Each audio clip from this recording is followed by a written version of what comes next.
We also see that God bore witness about Jesus at his baptism in the book of Matthew 3:17 when he says, "Look, also there was a voice from the heavens that said, 'This is my Son, the beloved, whom I have approved.'"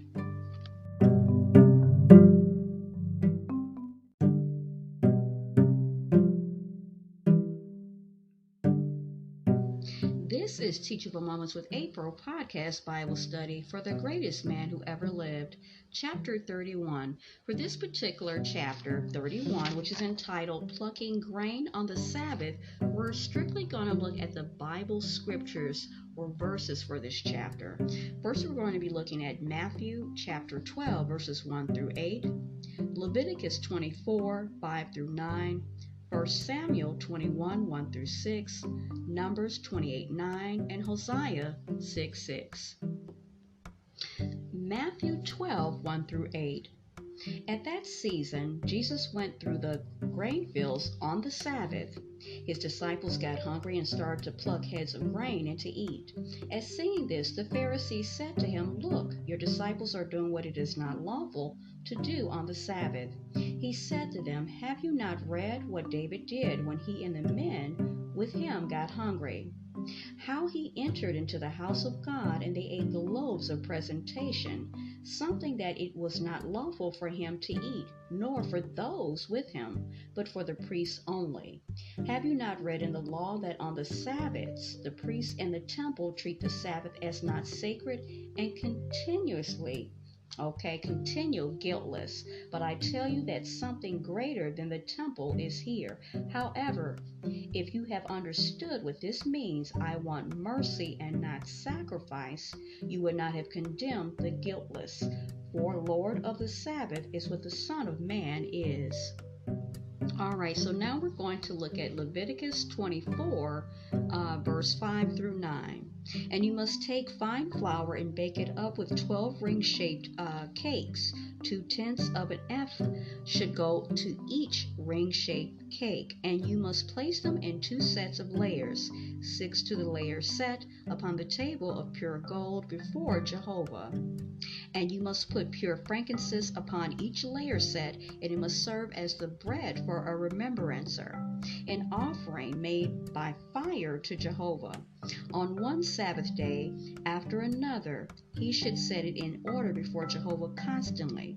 It is a covenant to time indefinite with the sons of Israel, and it must become Aaron's and his sons, and they must eat it in a holy place, because it is something most holy for him, from Jehovah's offerings made by fire as a regulation to time indefinite."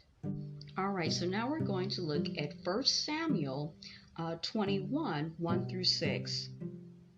"Later, David came into Nob to Achimelech the priest, and Achimelech began to tremble at meeting David, and then said to him, 'Why is it that you are by yourself, and no one is with you?' At this, David said to Achimelech the priest, 'The king himself commanded me as to a matter,' and he went on to say to him, 'Let no one know anything at all of the matter concerning which I am sending you, and concerning which I have commanded you. And I have made an appointment with the young men for such and such a place. And now if there are 5 loaves of bread at your disposal, just give them into my hand, or whatever may be found.' But the priest answered David and said, 'There is no ordinary bread under my hand, but there is holy bread, provided that the young men have at least kept themselves from womankind.' So David answered the priest and said to him, 'But womankind has been kept away from us, and the same as formerly when I went out. And the organisms of the young men continue holy, although the mission itself is ordinary, and how much more so today when one becomes holy in his or organism.' Now at that the priest gave them what was holy, because there happened to be no bread there but the showbread that had been removed from before Jehovah, so as to place fresh bread there on the day of its being taken away." Alright, so now we're going to look at Numbers 28:9.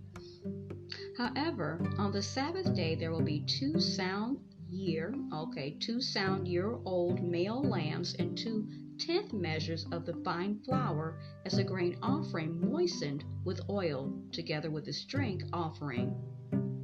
And lastly, we're going to look at Hosea 6:6. For in loving kindness I have taken delight, and not in sacrifice, and in the knowledge of God rather than in the whole burnt offerings.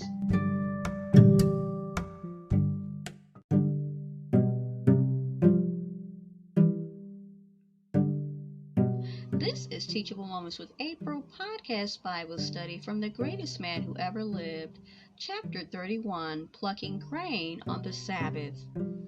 Soon Jesus and his disciples leave Jerusalem to return to Galilee. It is springtime, and in the fields there are ears of grain on the stalks. The disciples are hungry, so they pluck heads of grain and eat. But since it is the Sabbath, their actions do not go unobserved. Religious leaders in Jerusalem had just sought to kill Jesus for alleged violations of the Sabbath. Now Pharisees bring an accusation. Look, your disciples are doing what it is not lawful to do on the Sabbath, they charge. Now the Pharisees claim that picking grain and rubbing it in the hands to eat is harvesting and threshing, but their strict interpretation of what constitutes work has made the Sabbath burdensome, whereas it was meant to be a joyous and spiritually upbuilding time. So Jesus counters with scriptural examples to show that Jehovah God never purposed such an unduly strict application of his own Sabbath law.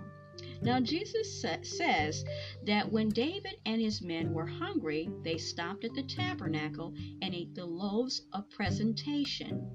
Now those loaves had already been removed from before Jehovah and placed by fresh ones, and they were ordinarily reserved for the priest to eat. Yet, under the circumstances, David and his men were not condemned for eating them. Providing another example, Jesus says this: have you not read in the law that on the Sabbaths the priests in the temple treat the Sabbath as not sacred and continue guileless? Yes, even on the Sabbath the priests carry on butchering and other work at the temple in preparing animal sacrifices. But he says this: but I tell you, Jesus says, that something greater than the temple is here. Admonishing the Pharisees, Jesus continues, if you had understood what this means, I want mercy and not sacrifice, you would not have condemned the guiltless ones. Then he concludes, for Lord of the Sabbath is what the Son of Man is. Now what does Jesus mean by that? Jesus is referring to his peaceful kingdom rule of 1,000 years. Now, for 6,000 years now, humankind has been suffering laborious enslavement under Satan the devil, with violence and war being the order of the day. On the other hand, the great Sabbath rule of Christ will be a time of rest from all such suffering and oppression. Now, in this particular chapter, we're going to have Bible readings from Matthew 12, 1 through 8, Leviticus 24, verses 5 through 9, 1 Samuel chapter 21, verses 1 through 6, Numbers 28, 9, and Hosea 6, 6. This chapter also has 3 questions. What charge is made against Jesus' disciples, and how does Jesus answer it? The second question, what failing of the Pharisees does Jesus identify? And lastly, question number 3, in what way is Jesus Lord of the Sabbath?